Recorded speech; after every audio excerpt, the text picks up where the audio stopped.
Something I've found that helps me out when something's bugging me is to go for a drive.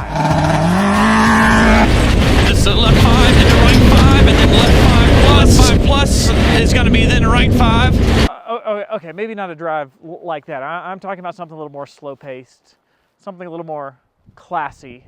This is Roscoe.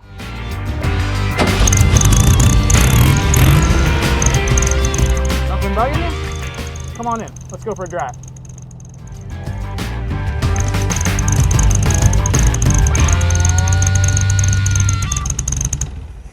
If God is all good and all powerful, then why do we see all of this evil in the world? I think this is probably the biggest challenge to Christianity. I know for me growing up, it was certainly the biggest question that I had. And I also know that with my students, this is one of the hardest conversations that I have, especially when somebody comes to me and says, Tripp, why did God allow this particular instance of evil? It's a really difficult conversation, and in fact, it bugs me often, and I know it bugs a lot of people, and so I think this topic is worth a drive in Roscoe. Now, before we get into Roscoe and really start to break this down, a few preliminary sorts of things, and maybe a bit of an overview to start this series. This will be part 1 of 4 parts. First off, we all have to start with agreeing that evil is a real thing. It's real. It's when I say real, I mean it is objective. I mean it's something that's truly out there. It's not just a complaint about something that I don't like. I'm saying that evil is real. If this is the case, then what this means is that the problem of evil, and this is important, the problem of evil is not just a problem for Christians. The problem of evil is a problem for everybody that lives in this world. We all experience evil. We all complain about it because we know that something is just not right. Something is wrong, something is messed up. And what I want you to see is that if we agree that evil is real, and by that I mean something's not right, something is wrong, this necessarily implies that there is a way that things are supposed to be. If there is a way that things are supposed to be, that means there is a teleology, a purpose. This entails a designer, a creator, something or someone that transcends this world and this universe that gave order, that gave direction, that gave meaning, that gave purpose. All right, so just one thing I want to point out before we can even complain about the problem of evil as if it's a real thing, we must be operating from a theistic worldview.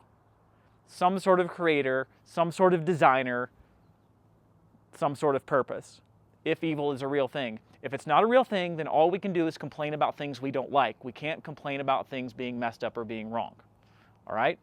So it's really hard from a naturalistic worldview, from most atheistic worldviews, to truly complain about the problem of evil. So the first thing that I always do in a conversation when someone wants to have a conversation about the problem of evil, I want to ask, what do you mean by evil? So that we can talk about this idea, this concept of it being a real thing. Now, I still think, though in a way the problem of evil doesn't get off the ground if we don't have a theistic worldview, there's still something that challenges Christianity with this problem. There's an inconsistency. How can this problem of evil exist consistent with the Christian view of God, the all-powerful, all-good being? And so that's what I really want to wrestle with today, and I want to do it in 3 parts. The first one is a head approach, an intellectual approach. The second is a heart approach, emotional, relational kind of thing. And then the third way is a hands approach, when we consider what do we do? What's God doing about this kind of thing? So head, when I'm talking about intellectually, we're going to go up into the abstract. What I don't want to forget is that the ideas are tied to real people and real events and real experiences that cause a lot of pain.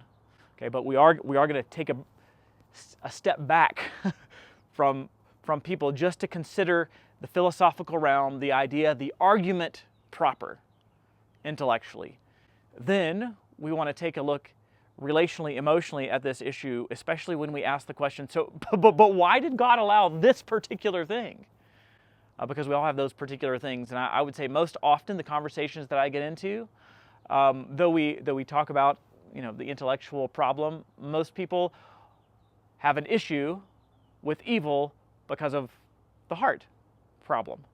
How in the world could God allow what he's allowing if he's good and powerful? So a little bit different question. And then the last one, so many people want to do something about evil. Even if we got our, if we have a theology that accepts this problem of evil, we still want to know, well, does God care? Is he doing anything about it? And what should I be doing about it?